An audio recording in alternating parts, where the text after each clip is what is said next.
Abdurkala Namaset, Wu Bazun, Emma Kasamun, Impa'at. Begin all prayers and thinking as a part of all. Anarchy the Khal Pa'ashak Impa'at. Wu Kalawashak Kawan Dakalni. Anarchy Kasamun Afa'at. Wu Pat Kawan Kasamun Afa'ni. Anarchy Wahu Emma Pa'at. Wu Pat Kawan Wahu Emani. Nukadur Naju, Emma Kasamun Afa'at. Awu Khabub Emma Shakas Nukadur Kawun Kalapapa, Nukragub de Kapa Talama, Ragabni Kawen Lia Bakeda Kapaat. Anarchy Abat Bina Fasni. Pat Kawen Anarchy. Pakador Nukador. Paamu Nukamu. Who? Panatoni Nuchayu. Kawun Lalubihu. In English, that is, I am in the love of all. Back up. Begin all prayers and thinking as a part of all. I am in the love of all, and all love is in me. I am a part of all, and all is a part of me. I am one as all, and all is one as me. I can succeed as a part of all or fail as an individual person. I can be all that I wish, in all, as long as my wish is to stay in all. I am never alone. All is, I am. All can, I can. All does, I do. Who? The guardian. Nothing would exist except by way of him. All right, so before we get started today, we are going to work on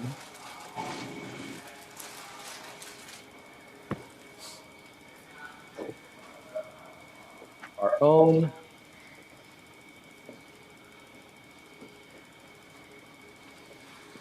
personal mantra. Some time ago, we talked about how to get things to manifest for you in your life.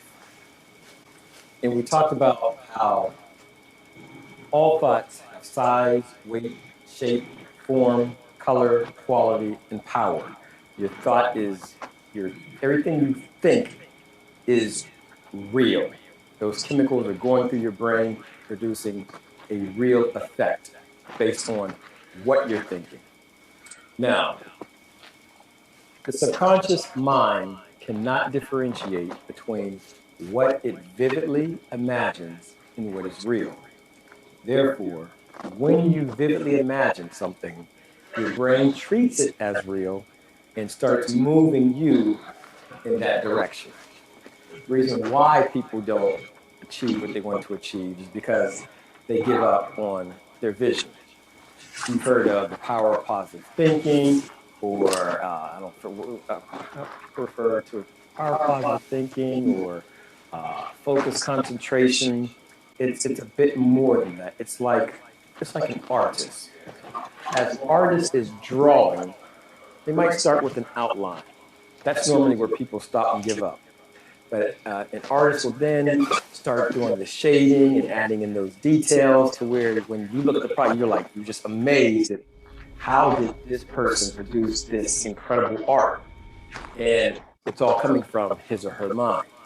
Similarly, in order for you to manifest your art form, whatever it is, you've got to go inside your mind.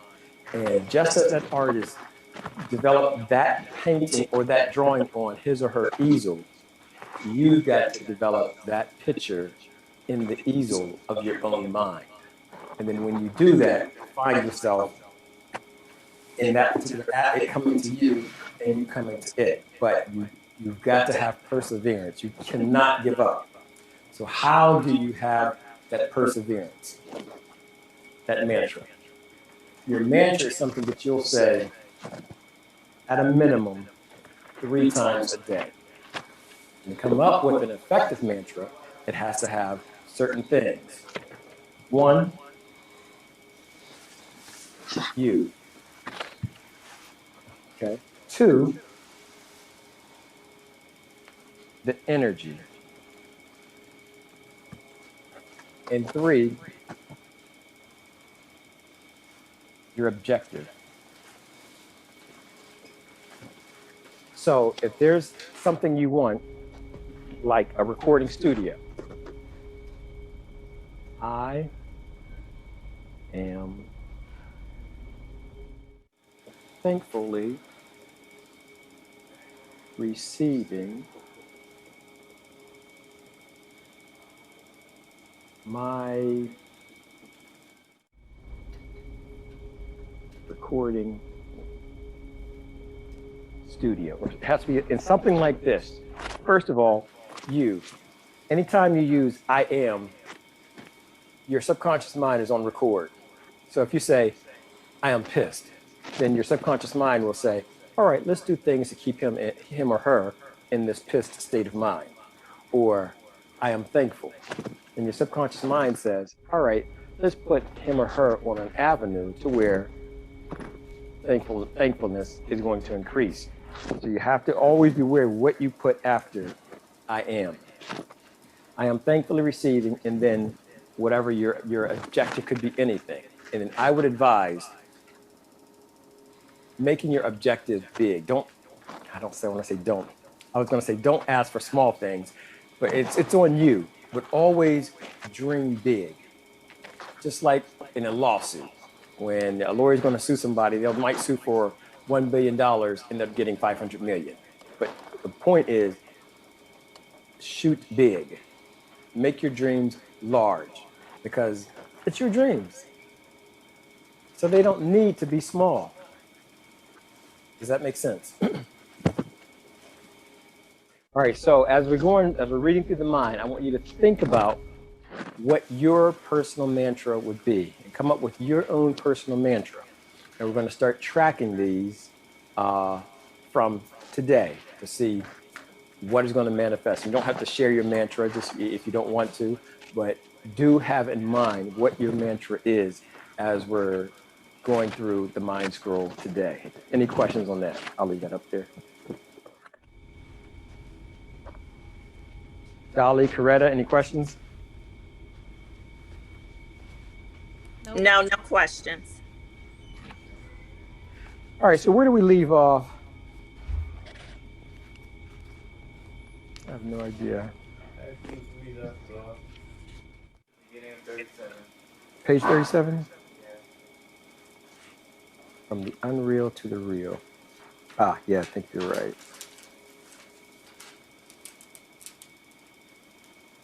Okay. All right, so we're on page 37, the mind. Scroll 11. I'll start, let me see, 57 verses. I'll start with the first 9. Mind your mind, or the jewels of your soul. Scroll 11. From the unreal to the real. 19 times 3 equals 57. Lo, there are experiences, my child, that cannot be described, just as colors cannot be described to a blind human. However, back up. 2, just as colors cannot be described to a blind human.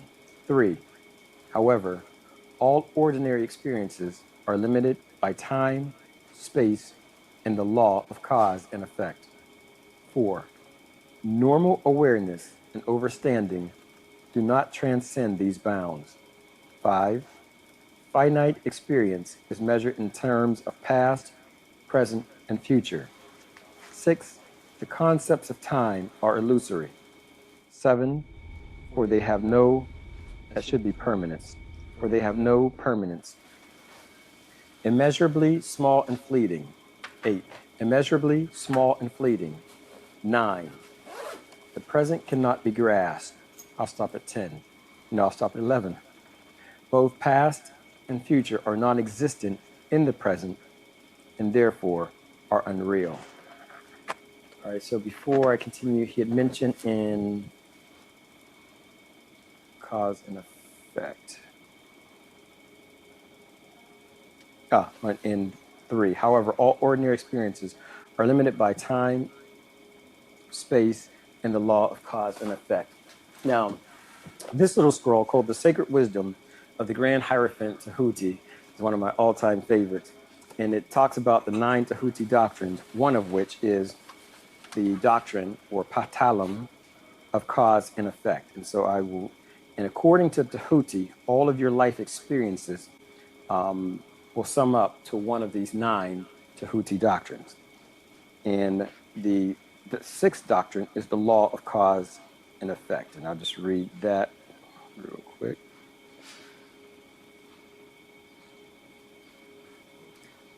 Atalam Shil Sadub Watathor, the doctrine of cause and effect. Every cause has its effect. Every effect has its cause.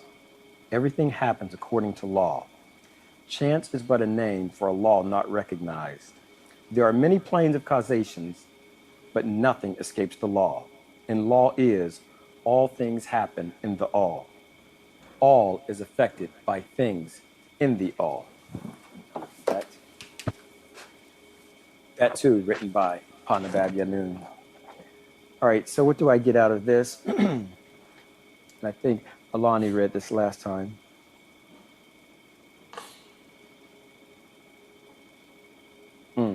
The second verse. Just as colors cannot be described, their experience, my child, that cannot be described, just as colors cannot be described to a blind inosight. A lot of what I'll relay to you from Panabab Yanun, I'm only an echo of what he teaches. A lot of what I'll present to you is outside of your normal awareness of senses, see, hear, taste, smell, and feel. And that's when we're going to start lancing into the mind, into quantum. And a lot of times people say, well, how can you prove it? There are some things that you won't be able to prove now. But as time goes on, and as science gets deeper, and as genetics becomes a fuller picture, then what I found, based on his teachings, as you keep going along this path, then it comes out and then it's confirmed. And the case in point is back in the 60s when I told you he was teaching about UFOs and they were calling him crazy. And now today, they confirm UFOs exist, whether you want to say it's from Germany or say the United States is creating its own, or you want to say it's from outer space. They have confirmed the existence of UFOs and are now creating a space force to handle that so-called threat. So there are things, nearly all of what we know is from what we see, hear, taste, smell, and feel for the 20, 30, 40, 50 years that we've been upon the earth.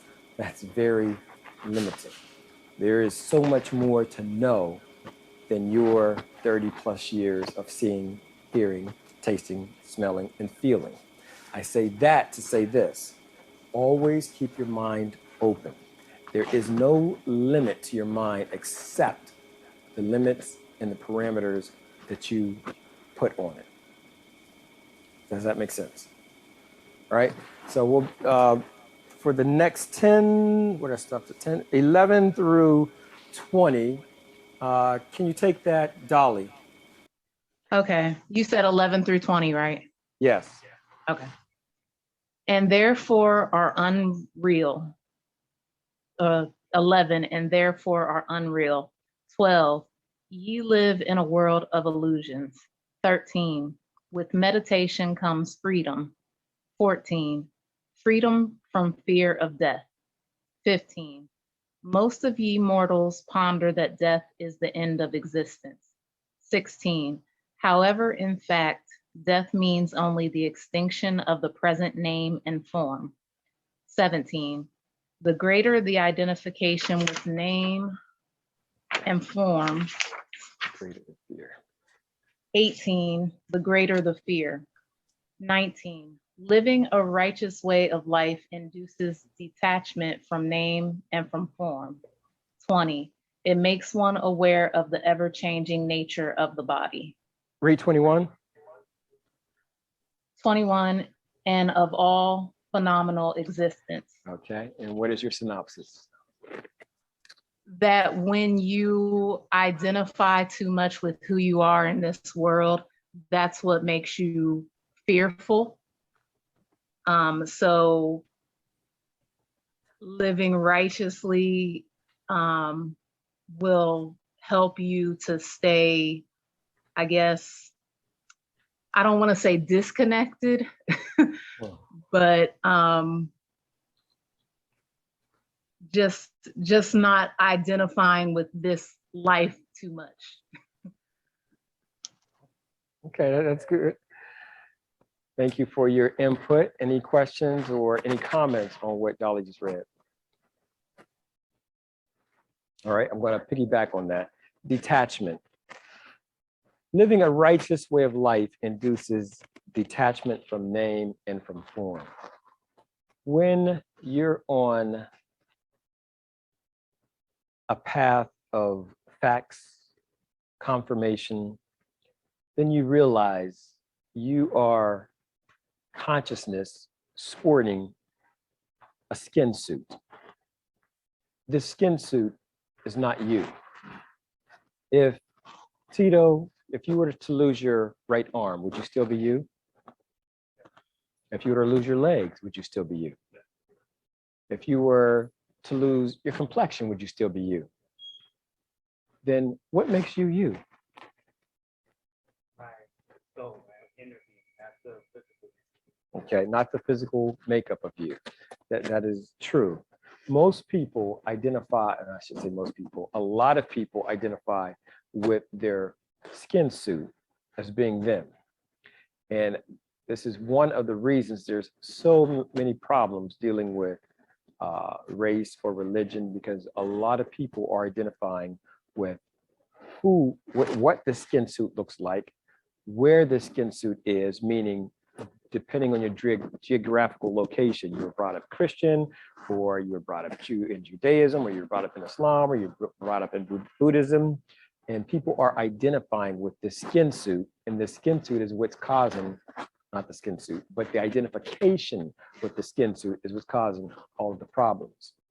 When you are on a path of what Panabab calls righteousness, just simply doing the right thing because it's the right thing to do, then it deduces detachment and it helps get rid of fear. Dr. King comes to mind in his walk, or a Gandhi in their walk of life of doing the right thing because it's the right thing to do. They didn't have the fear of someone putting a gun at them or hitting them with a baton. When you're on a certain path of doing what is right, you just don't fear what people say they can or will do to you. Any questions? All right, Coretta, if you would take 12, where do we stop? Hey, Ray, can I read? 21 through 30. Hi, sorry, I'm driving. Oh, okay, no problem, no. Can I read? Who's that? Is the Asian guy. Oh, Song. It doesn't sound like you. Wow. Okay. All right. Take 21 through. Wait. We read 21. Take 22 through. Go for a period. 31. Okay. Can you hear me? Yes. All right. 22. In recognizing the and what's that word? Ephemerality. Ephemerality of it all. 23. One realized the impossibility of holding on to anything. 24. Including one cumbersome ego identity. 25. When this needs to grasp disappear. 26. Then the fear of losing what one never really processed, possessed and vanished. And 27, immortality is within reach. Remember, real fear is a lack of true faith. Ultimate is a lack of true faith. I said that. Is a lack of true faith. Ultimate reality. 28, my children, I have introduced you to the existence of the all. 29, what some call quantum physics. 30, know ye that the all alone is real. All gods, be they called Buddhist, Krishna, Isis, Allah, Yahweh, Horus, I don't know who that is, Elohim. 31, Amun Ra, Anu. Oh, That's Adonai. Back Adonai. on after Horus is Adonai. At the horse. Okay, Adonai. Okay. Adam 31. Adam Ram. Anu. What's that? What's that word? Kanum. Kanun. Theos. Dios. Autotelia. Obata'ala. Obata'ala. Rabba. Mazda. Elohim. The blank.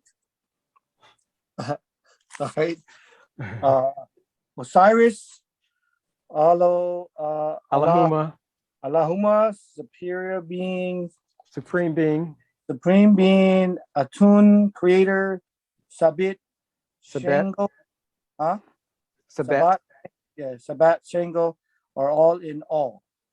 And the most high God we call the all is the source, God the Father, who sent his son to earth to make a way for us all. Okay. All right. So what do you get out of that? What I get out of it is that don't be attached to stuff. That's what I got. Son, turn your video on. Oh, yeah, it's on. Can you see me? Yeah, I can see now. Yes. Yeah. So it says, like people always are attached to stuff like material things and like always a risk of losing stuff instead of if it goes, right? So I just, and then just having faith. The lack of faith of, that stuff will get better. Even though you go to the bottom, but you always can climb back up. So I mean, just believe in yourself, and just that's what I got at it, because like it says that the fear of losing what's one never really possesses. Like you don't like you can possess things, but you always lose them too. So that's how I got it. Sorry about it. All right, no, it's good. So anyone else want to chime in on what Son read?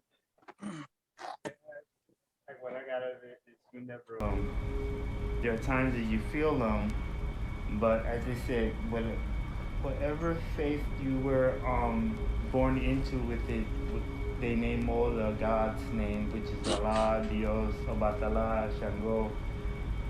And know that all you're within, all belong within you. Okay. You never belong. There is something I want to comment on. Son, you had mentioned believe in yourself. Yeah. We want to. A lot of people lose faith who they are, and then like they fall down like in a dark path and then go through, life experience and then realize that, hey, stuff is temporary instead of being permanent, so. Okay. All right. So, Son, let me give you an example. And me and Coretta talked about this the other day. Mm-hmm. If you and your mom were walking up the street and then I came and you said, hey, Amun, I want you to meet someone. I believe this is my mother. Then I would look at you and like, don't you know if this is your mother or not? You'd be like, oh yeah, this is my mother. Mm-hmm.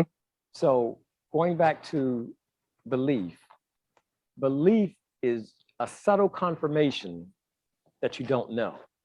Yeah, okay. And this is why religions push belief.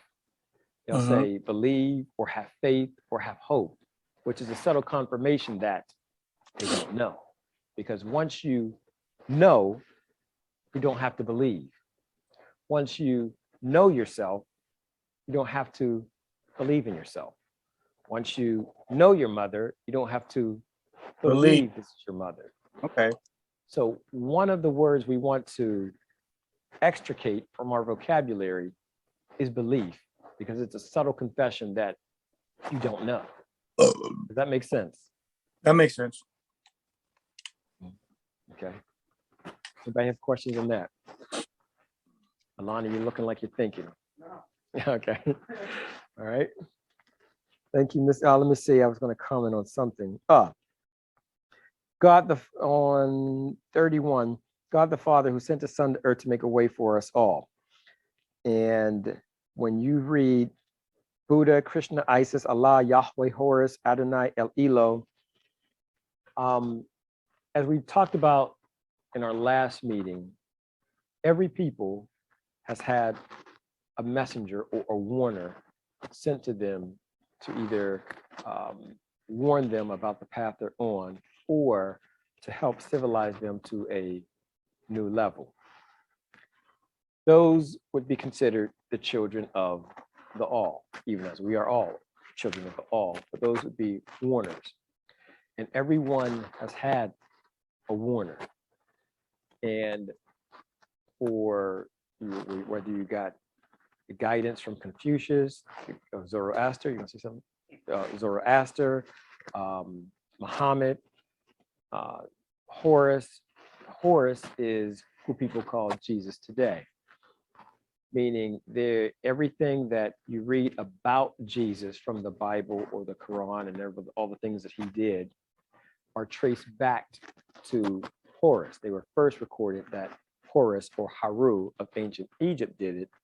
And then somehow these same miracles, these same actions got transcribed onto a character that we call Jesus or Isa. Now, there is proof that Asaru or Osiris existed because they found his tomb. And Osiris is the father of Haru or Horus. Osiris was considered the father.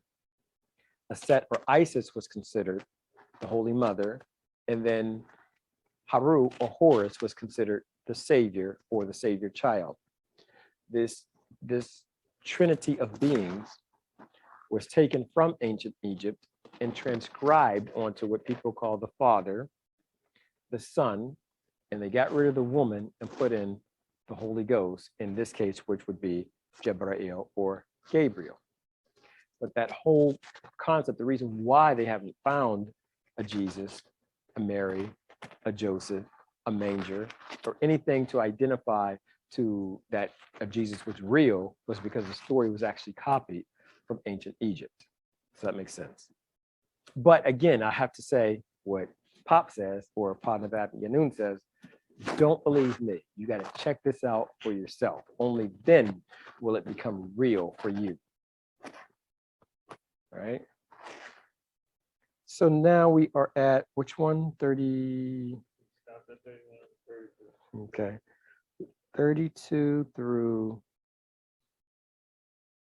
45, Mr. Tito.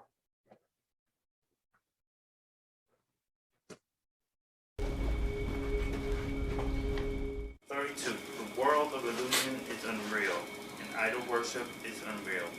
Idol worship is not evil, for no idol can be all. 33. The individual soul is eventually returned to the all. 34. For all things exist within the all. 35. From within all is where you came. 36. And within all is where you will return. 37. This ultimate reality is beyond the reach of the limited intellect. 38. And within the reach of the unlimited intellect and the noble world. 39. You must begin to understand a new physics. 40 is called quantum physics. 41. Renunciation alone. 42. The abandonment of all worldly attachments. 43. Can we lead to knowledge of the absolute? 44. This is achieved through the process of negation of all worldly desires. 45. Identification, qualification, and extensions. I think I said 50 or where'd you stop? 45. 40. Okay, yeah, that's good. 45. All right, so what is your synopsis? Saying that we as humans live within the all. And what we've been taught to in schools, forget about it, because now it's called quantum physics. And that's what I got from Okay. what I read. All right, does anyone want to add anything to what you just read?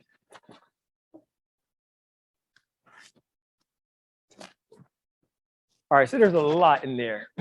All right, so worshiping of idols. Idol worship is not evil, for no idol can be all. And a lot of people have been put to death in different societies and cultures for worshiping idols or being accused of being a witch. One thing that comes to mind is in Islam, where we used to say, well, when I was Muslim, we would say, La ilaha illallah. And then you add Muhammadan Rasulullah. But nowhere in the Quran is that do you find La ilaha illallah Muhammadan Rasulullah. You might find in the Quran La ilaha illallah in one part, and then Muhammad Rasulullah in another part. And there is no Allah, but there is no God but God, and Muhammad is his prophet. Now, idol worship. Everyone will say idol worship is wrong. And then in Islam, says, now stop and think about this. There is no Allah but Allah.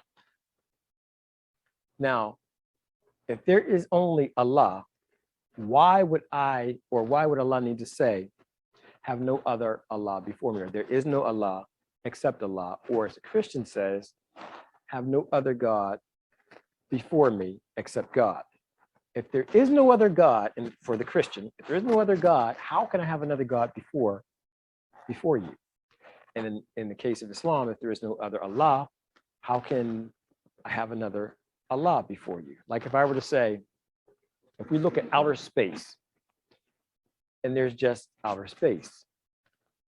And if outer space were to say, have no other outer space before me because I'm the only outer space. If you're the only outer space, you don't need to say, have no other outer space before me. There's only one.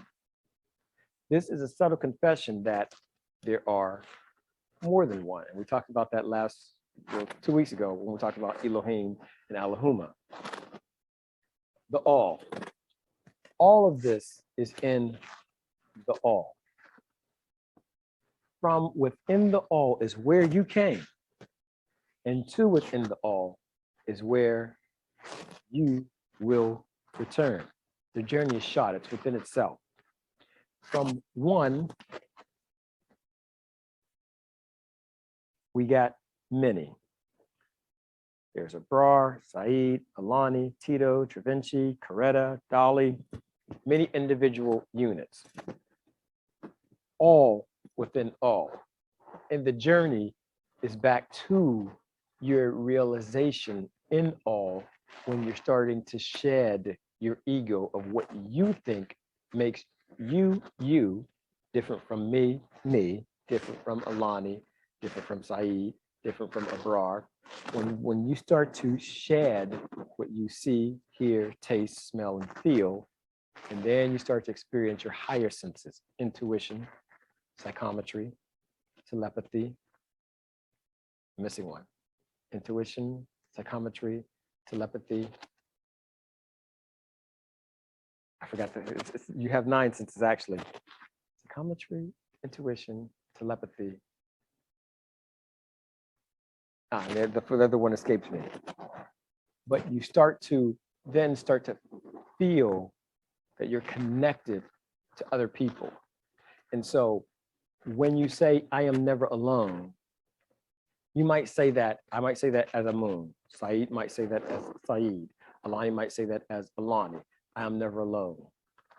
But as you start to shed the 5 senses and start morphing into those higher senses, I am not alone becomes an even more powerful statement because you start to feel the other beings that you are a part of and that are a part of you.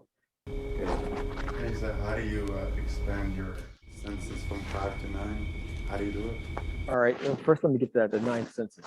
See here, taste, smell, feel, which is really 1 touch multiplied to 5. Then you have psychometry. I'm going to erase this. We'll come back to this. And what is psychometry? Even if you got to look it up, I want you to know what it is.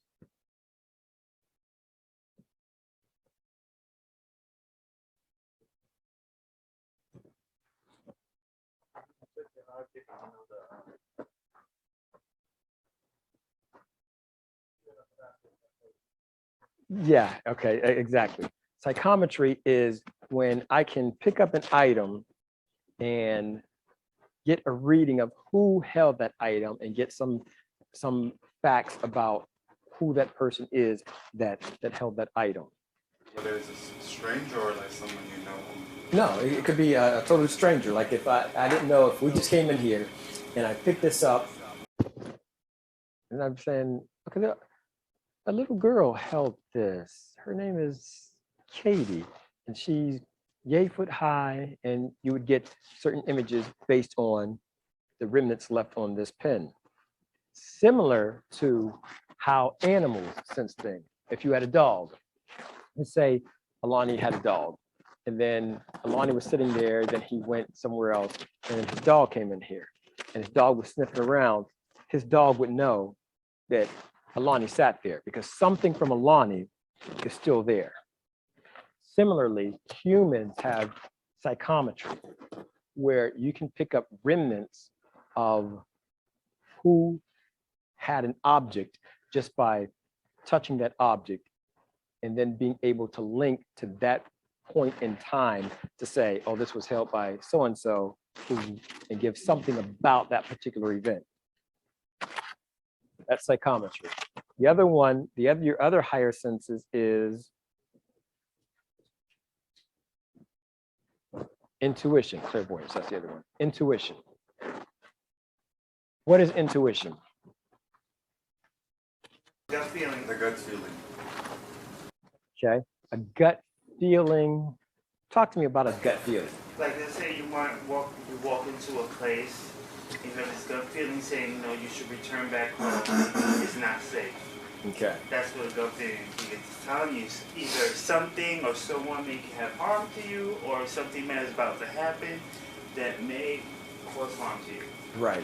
Okay. Now this intuition is very important because this gut feeling that we call intuition is never wrong. When your intuition kicks in and you get that gut feeling, literally you'll feel it in your what they call gut, is because in your solar plexus region you have neurons, and neurons are needed for brain activity. So what are neurons doing in your solar plexus? That's why they call it a second brain. And when you get that gut feeling, that intuition, it's never wrong. You should always go with it, because if you don't go with it, you're going to regret it. If it says don't go there and you go there, something's going to happen and you're going to be like, I knew I shouldn't have came. If you go, because like, I mean, I view it like, I like to contradict sometimes that feeling by actually challenging, you know, and going in there. Like I'll get a gut feeling into a lot of things, and I'd go there and it is what I had thought it is, but I'd like to challenge it and change the outcome. And it works for me sometimes, where I walk into a room or like a place and I'm getting all that like, you know, feelings that I had thought it's not going my way, but I'd like to shape it or come out with the least amount of, you know, damage overall. All right, here's what I hear. Yeah, here's what I hear. I like not listening to myself. Yes. Because it's you. This is yourself telling you what is best for you. And then you're saying to yourself, I don't think that's best for me, so I'm going to go do this. True and not true. It is part of it not listening to oneself, but the second part would be that it's the power of potentially changing that feeling that you're getting, because we're dictated by a gut feeling that you're getting, right? And you're assuming that whatever you're building, that intuition that you're having from that certain step that you're going to take forward is unchangeable, you know? Is unchangeable. No, it's not unchangeable.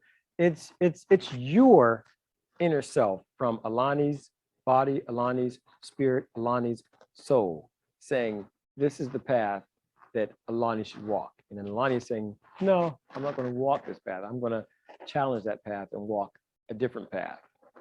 So when you say contradiction, you're right. But you're only contradicting your own self. Now, can you get this gut feeling externally and internally, or it's always externally? Like, can you get in your head that, like, if you're gonna do something and you start creating those thoughts and you get in a loop? Well, let me go back to what you said. You said it's always externally. Why do you think intuition is external? Like, there's stimuli outside that is creating you feeling like that. Ah, no. No, then that's not intuition. And yeah, intuition is totally internal, and it makes no logical sense.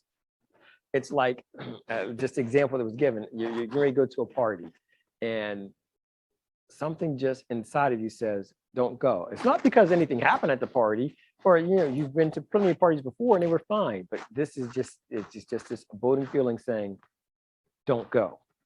So that's what that intuition is. Now, the other part of your question was, you continue on, you were saying something about how things get into your head. Can you expand on that? How can I say this? I mean, I was looking at it like as an external factor, like as a stimulant, you react to it. Okay. And whether you take a positive or a negative shot. Okay. Rather than an actual gut feeling that just comes out of nowhere. Right, exactly. Yes, that would be intuition. Now, what about when you're being watched and you know without seeing? You're being watched and you know you're being watched without seeing it. Without seeing them? Depends on what you mean by watch, because your eyes do emit energy. Someone's looking at me. Yeah, you can feel their eye energy looking at you. But to interrupt, you can also feel stuff around you, right? So don't they do this like this if you closed your eyes and I put something right here and you're not seeing it, and you start feeling this pressure build up right here in the middle. I'm not touching you. Right. And you don't know I'm there. Right. And you start feeling this pressure and you tell me there's something right here probing. Right. Okay, so now two things. Let me go back to what he was saying. Your eyes do emit a lot of energy. And when someone is staring at you, you can sense it and you can feel it. Now, going back to what you were saying, both of you are talking about it's your aura. We talked a couple weeks ago, we talked about how your aura overlaps. All four of you are sitting there and your auras are overlapping. Now, depending on how in tune you are with your spiritual self, your nafs or nefesh, you can sense what the person next to you is feeling. That's what makes a person empathic. It's just a talent that you have to train yourself to be in tune with. It's like it's something you have to practice.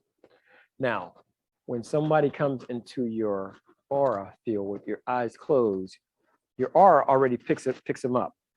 Now, how in tune you are with your aura will determine if your conscious mind picks up the messages from your aura. A person who is more in tune with their aura, as soon as you come into my field, I can sense you, and I can sense that your hand is here, your finger's here. But a person who is not as in tune with their spiritual self or their aura, they're oblivious to the fact. The question is, are they under intuition? No. Or and seeing or picking up eye energy? No, that still falls under see, hear, taste, smell, and feel, because you're feeling that presence. Your other higher sense is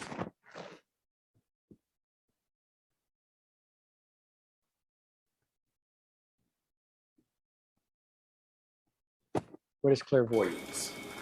Predict.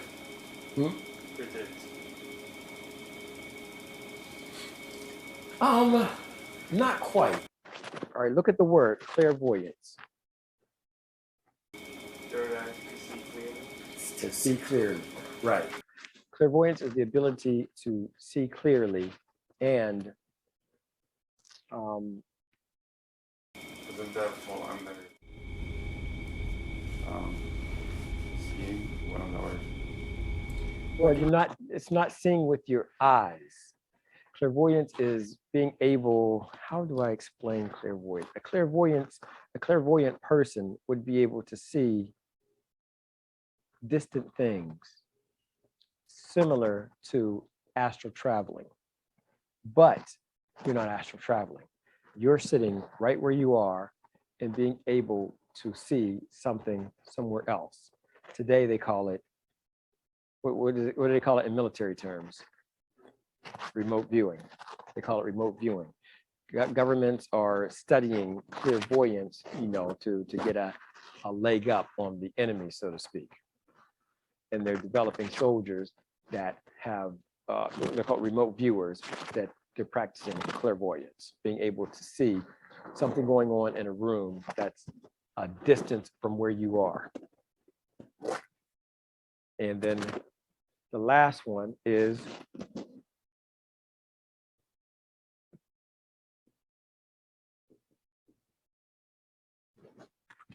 what is telepathy?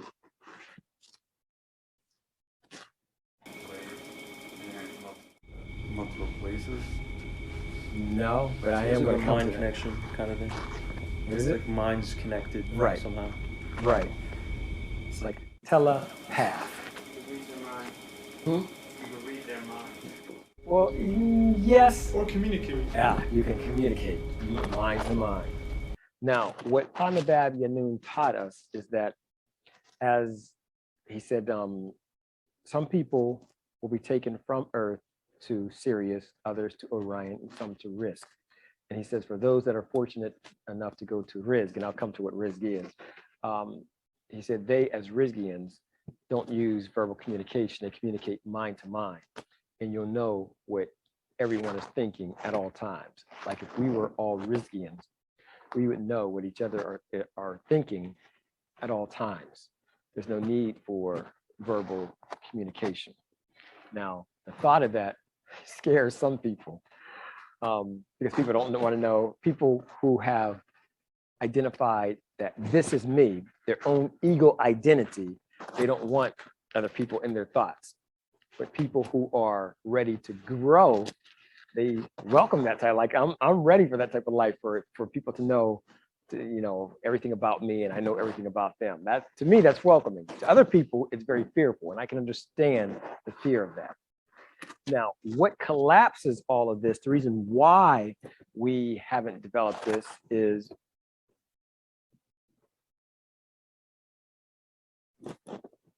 ego. Men, I'm having deja vu. Men are more egotistical than are women. It's easier for women to develop these because they don't have this as a hindrance. One of the main reasons why women have not taken the lead in developing these is because when she gives up her goddessness for something that people call love. When women are not in love, they're in control of themselves, they're in control of their destiny. That's when they are what Panabab Yanu calls goddesses. It's only when they fall in love and decide to come up under the tutelage of some egotistical man that they fall from being a goddess to becoming a wife or a mother or this person that is in love. And according to Panabab Yanun, love is humans' weakness, because the way humans love is based around their ego. This is my wife. These are my kids. This is my family. I'm going to protect all based on ego. When you let go of the ego, totally put it down, you see all children as your children, all brothers as your brothers, all sisters as your sisters, all elders as your mothers, or elders as your fathers. All right, break time.